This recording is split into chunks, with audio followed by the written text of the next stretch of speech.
Do you admit to being evil, Richard? We are all evil in some form or another, are we not? Convicted serial killer Richard Ramirez seemed to relish the concept of evil, and once upon a time a lot of folks in the state of California viewed the one-time Texas altar boy as evil's human embodiment. Yes, I am evil. Not 100%, but I am evil.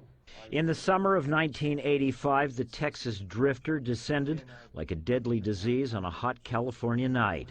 A one-man epidemic of madness and murder, one of America's first serial killers to be given a brand name, the Night Stalker. Lock your doors, lock your windows.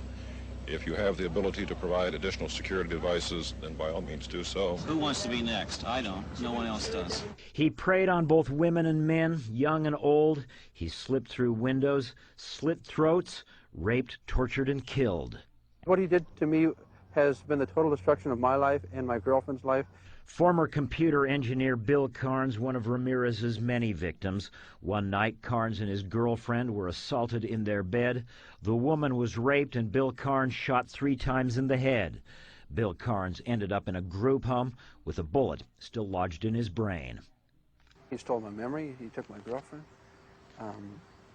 He took my career. And this was just an unprovoked attack. But after dozens of such attacks, police identified their suspect, and on the morning of August 1st, 1985, Richard Ramirez's picture ran on front pages, and within hours, angry residents of this East L.A. neighborhood spotted, captured, and then severely beat Richard Ramirez as he tried to steal a car to evade police. We're happy to announce that the individual we have in custody is Richard Ramirez, the Night Stalker. I can't begin to tell you how proud we, all of us, are of the people in this community who, to a man and a woman, were involved in trying to track this guy down and capture him. That night, there was dancing in the streets of the East L.A. neighborhood where Ramirez was caught, but in court, the case dragged on for 4 long years, with the Texas drifter frequently disrupting the proceedings by displaying satanic signs and shouting obscenities at the judge. This trial is a joke. Would the jury in the above entitled action find the defendant, Richard Ramirez, guilty of murder? But in the end, the jury sent Richard Ramirez to California's death row for 13 murders.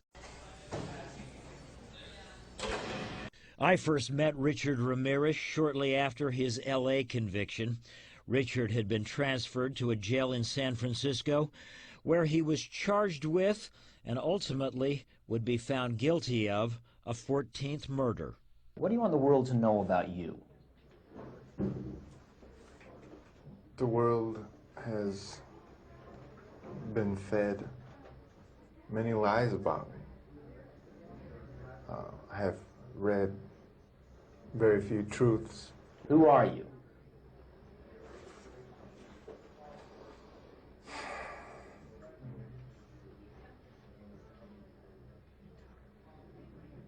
Just a guy.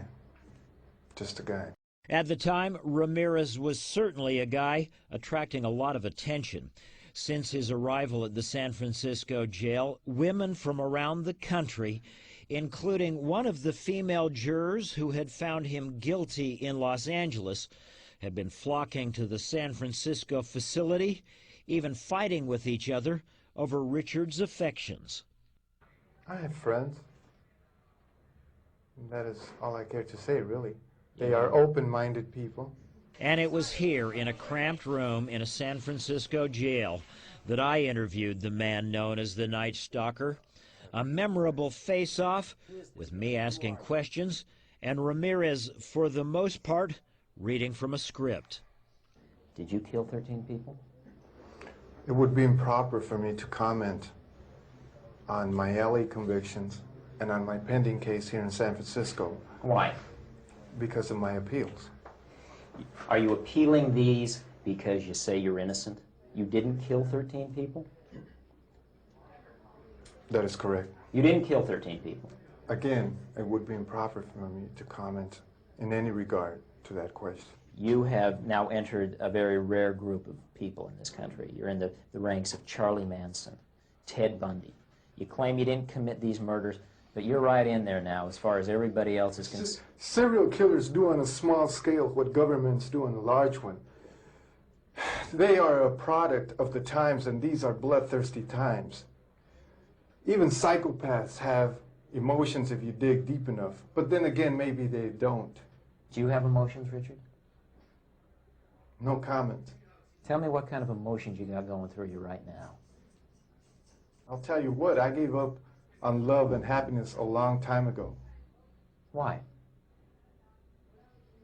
I don't care to explain that. Somebody- Let the quote stand for itself.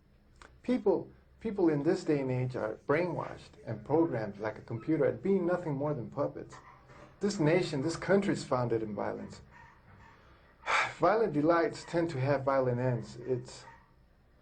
Madness is something rare in individuals, but in groups, people, and ages, it is a rule. Killing is killing, whether done for duty, profit, or fun. Men murdered themselves into this democracy.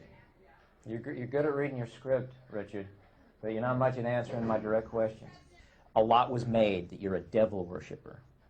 Do you worship the devil? Have you ever studied Satanism? There are different sects of Satanism. Have you studied, just yes or no, have you studied Satanism? Yes, I have. Are you a worshiper of the devil? No comment. Come on, Richard. I can tell you a little bit about Satanism. Well, I'm interested in hearing what you got to say then. It is undefiled wisdom instead of hypocritical self-deceit. It is power without charity. A Satanist admits to being evil. Do you admit to being evil, Richard? We are all evil in some form or another, are we not? I'm asking you the questions, my friend. Yes, I am evil. Not 100%, but I am evil. Evil has always existed. The perfect world most people seek shall never come to pass, and it's going to get worse. The great epochs of our life is when we gain the courage to rebaptize our evil qualities as being our best qualities. And as the interview draws to a close, I cannot help but recall Bill Carnes and the thought that behind this glib young man, who seems to flatter himself as a kind of rock star outlaw, lies the bodies of at least 13 innocent people and the shattered lives of dozens more. You're entitled to your opinion, and that's it. Thank you. Photographs outside the room, Shut the gentlemen. camera.